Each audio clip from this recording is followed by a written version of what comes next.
নমস্কার, সবাই কেমন আছো? আশা করি সবাই ভীষণ ভালো আছো। আমি সায়নী চলে এসেছি রোজকার জীবনের কিছু টুকিটাকি মুহূর্ত নিয়ে।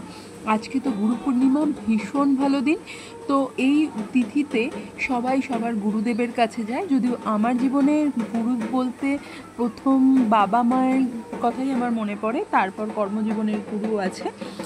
আর সবার আশীর্বাদী হাত সবার মাথার ওপর থাকুক এবং সেইভাবেই আমরা যে এগিয়ে যেতে চাই। যদিও আমি আজকে হাওড়াতে গিয়েছিলাম, কিন্তু মায়ের সাথে আর দেখা করে আসা হয়নি, কারণ হঠাৎ করে প্রচণ্ড বৃষ্টি হয়েছে আর আমাদের হাওড়ার বাড়ির কাছে না জল হয়ে যায়। তো মাই বারণ করলো যে হাওড়ার বাড়ির দিকে যাওয়ার দরকার নেই, কারণ রাস্তাতে জল হয়ে গেছে। তো সেই জন্য যেতে পারিনি।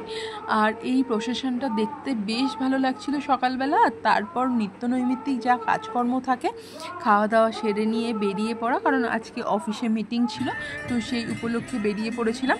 আর তারপর আর কিছুই নেওয়া হয়নি।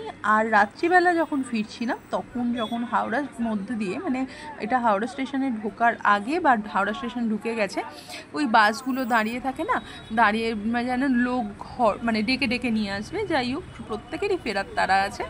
তো সেই সময় কিছুটা ক্লিপিং নিয়ে এটা হাওড়া ব্রিজের ওপরে বাড়ি ফেরার পথে আস্তে আস্তে এই ব্রিজের ওপর দিয়ে মাঝে মধ্যে হেঁটেও এসেছি। কারণ আমার দাদুর দোকান ছিল বড় বাজারে, মানে দাদু এখন নেই, ওই দোকানে মামা আছে। তো বড় বাজারের দোকান, মাঝে মধ্যেই না বড় বাজার থেকে বাড়ি ফেরার সময় আমি হেঁটেওছি এই হাওড়া ব্রিজে, ভীষণ ভালো লাগে। তো আজকে রাতের ডিনারটা সাদামাটা, কারণ সেরকম কিছু করিনি, আজকে তো নিরামিষ। তো তার জন্য দুধ ছিল আর রসগোল্লা এবং তার সাথে ব্রেড, এই দিয়েই তো খাওয়া দাওয়া হয়ে গেল। তোমাদের দিনটা কেমন কাটলো সেটা জানিও।